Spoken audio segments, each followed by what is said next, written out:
Pour comprendre l'engagement de nombreux musulmans algériens pour la France, il faut remonter dans l'histoire de l'Afrique du Nord, terre de passage et d'invasion depuis l'Antiquité.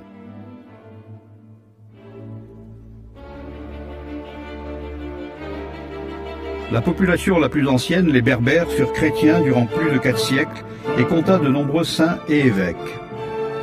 Ce pays sans nom, selon l'expression d'Émile Gautier, mettra 3 millénaires pour qu'un roi de France lui donne son nom actuel, l'Algérie.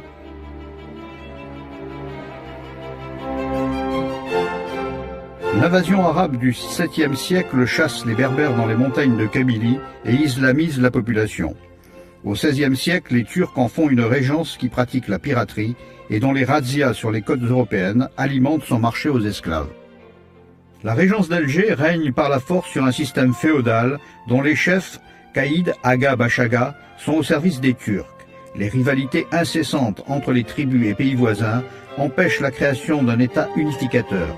L'islam est le seul ciment. Dès le XVe siècle, gênés par la piraterie barbaresque, les États occidentaux vont entreprendre des actions d'intimidation de cette régence pirate et guerrière.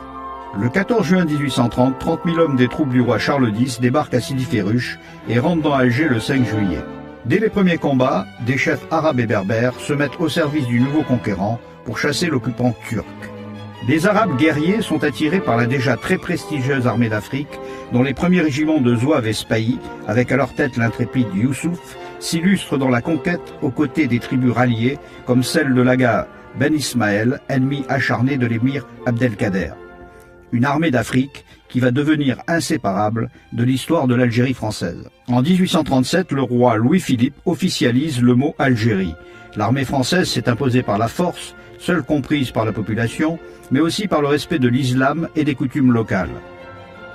En 1848, la Seconde République fait de l'Algérie 3 départements, dont la conquête se termine en 1857 par la prise de la Kabylie, jamais occupée par les Arabes. L'émir Abdelkader devient un fidèle ami de la France. Dès 1855, Napoléon III utilise les troupes devenues légendaires de l'armée d'Afrique, en Italie, en Crimée, au Mexique,